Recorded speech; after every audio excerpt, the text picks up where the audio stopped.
കർത്താവിൻ്റെ അതിപരിശുദ്ധമായ നാമം വാഴ്ത്തപ്പെടുമാറാകട്ടെ.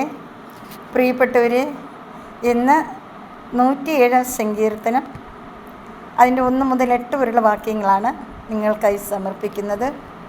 ആ വചനം ഇപ്രകാരമാണ്: കർത്താവിന് നന്ദി പറയുവിൻ, അവിടുന്ന് നല്ലവനാണ്, അവിടുത്തെ കാരുണ്യം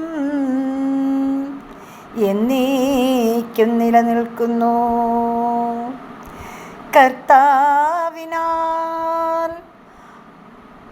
രക്ഷിക്കപ്പെട്ടവർ ഇങ്ങനെ പറയട്ടെ: കഷ്ടതയിൽ നിന്ന് അവിടുന്ന് അവരെ രക്ഷിച്ചു. ദേശങ്ങളിൽ നിന്നും, കിഴക്ക് നിന്നും, പടിഞ്ഞാറ് നിന്നും, വടക്ക് നിന്നും, തെക്ക് നിന്നും അവിടുന്ന് അവരെ ഒന്നിച്ചുകൂട്ടി. വാസയോഗ്യമായ നഗരത്തിലേക്ക് വഴി കണ്ടെത്താതെ ചിലർ മരുഭൂമിയിൽ അലഞ്ഞു നടന്നു. വിശന്നു ദാഹിച്ചു അവർ വലഞ്ഞു. അപ്പോൾ തങ്ങളുടെ കഷ്ടതയിൽ അവർ കർത്താവിനെ വിളിച്ചപേക്ഷിച്ചു. അവരുടെ കഷ്ടതയിൽ നിന്ന് അവിടുന്ന് അവരെ രക്ഷിച്ചു. വാസയോഗ്യമായ നഗരത്തിൽ എത്തുവോളം അവരെ അവിടുന്ന് നേർവഴിക്ക് നയിച്ചു. അവർ കർത്താവിനും അവിടുത്തെ കാരുണ്യത്തെ പ്രതിയും മനുഷ്യമക്കൾക്കായി അവിടുന്ന് ചെയ്ത അത്ഭുതങ്ങളെ പ്രതിയും നന്ദി പറയട്ടെ. ദൈവവചനമാണ് നാം കേട്ടത്, നമുക്ക് ദൈവത്തെ സ്തുതിക്കാം. പ്രിയപ്പെട്ടവരെ, നമുക്ക് നമ്മളുടെ കർത്താവിനെ സ്തുതിക്കാം.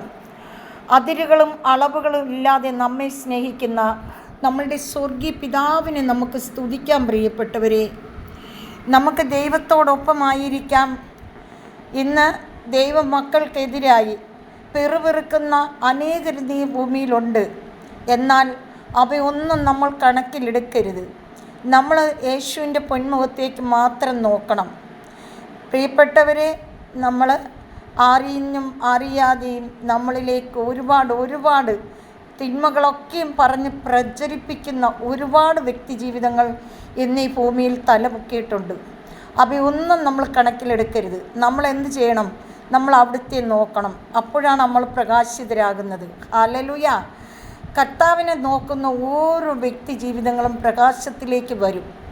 കഷ്ടതയുടെ ദിനത്തിൽ നിന്ന് അവരെ മോചിപ്പിച്ച് കർത്താവ് കൊണ്ടുവരുന്നത് വെറുതെ അല്ല. പ്രിയപ്പെട്ടവരെ, ഇന്ന് എൻ്റെ സ്വർഗത്തിലെ പിതാവ് എനിക്ക് തന്നിരിക്കുന്ന നന്മകൾക്ക് അതിരുകളും അളവുകളുമില്ല. കാരണം അത്രയും ശോധനയിലൂടെയാണ് കർത്താവ് എന്നെ വീണ്ടെടുത്തത്.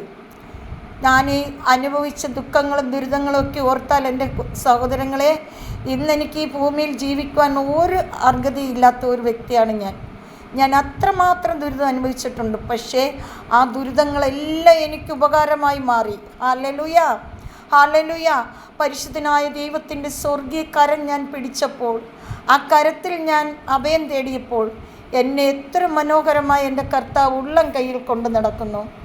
നമുക്ക് പ്രാർത്ഥിക്കാം. പ്രിയപ്പെട്ടവരെ, നമുക്കെല്ലാവർക്കും നമ്മളിലുണ്ടാകുന്ന ശോധനകളും പ്രയാസങ്ങളും വേദനകളും എല്ലാം അത് നമ്മൾ യേശുവിൻ്റെ പൊന്മുഖം നോക്കി നമ്മൾ തരണം ചെയ്യണം. ഹല്ലേലൂയ. ഇന്ന് എന്നെ വിളിച്ച് സംസാരിച്ച സഹോദരി പറഞ്ഞ് ആ സഹോദരി ചെയ്യാത്ത തെറ്റുകൾക്ക് ഒരുപാട് പീഡനമേറ്റെന്ന്. ഞാൻ ആ സഹോദരിയോട് പറഞ്ഞതിതാ, ഒരിക്കൽ പോലും ദൈവത്തിൽ നിന്ന് അകന്നു പോകല്ലേ. ആർക്കെങ്ങനെ വേണമെങ്കിലും നമ്മളെ തളർത്താൻ നോക്കാം, പക്ഷേ സ്വർഗത്തിലപ്പൻ നമ്മളെ തളർത്തത്തില്ല, നമ്മളെ വളർത്തും. അവരുടെയൊക്കെ മുമ്പിൽ നമ്മളെ വലുതാക്കും കർത്താവ്. നമുക്ക് ജ്ഞാനത്താൽ നമ്മളെ കർത്താവ് നിറയ്ക്കും, ജ്ഞാനം കൊണ്ട് നിറയ്ക്കും. ഈ ഭൂമിയിലെ ഒന്നും അല്ല പ്രിയപ്പെട്ടവരെ നമുക്ക് ആവശ്യം.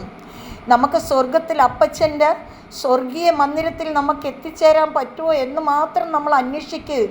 നിത്യജീവന് വേണ്ടി നമ്മൾ കൊയ്തെടുക്ക്. അതിന് മാത്രം നമ്മൾ ഒരുങ്ങ്.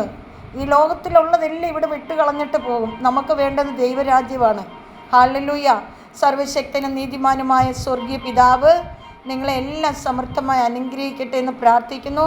പിതാവായ ദൈവത്തിൻ്റെ സ്നേഹവും പുത്രനായ ദൈവത്തിൻ്റെ കരുണയും പരിശുദ്ധാത്മാവിൻ്റെ അഭിഷേകവും ഈ വചനം കേൾക്കുകയും ധ്യാനിക്കുകയും അതോടൊപ്പം ജീവിക്കുകയും ചെയ്യുന്ന എല്ലാ വ്യക്തി ജീവിതങ്ങളോടൊപ്പം ഉണ്ടായിരിക്കട്ടെ എന്ന് പ്രാർത്ഥിക്കുന്നു. Praise the Lord. ഹല്ലേലൂയ. സർവശക്തനും നീതിമാനുമായ ദൈവം നിങ്ങളെല്ലാവരെയും അനുഗ്രഹിക്കട്ടെ, അനുഗ്രഹം കൊണ്ട് മൂടട്ടെ എന്ന് പ്രാർത്ഥിക്കുന്നു. Praise the Lord. ആമേൻ.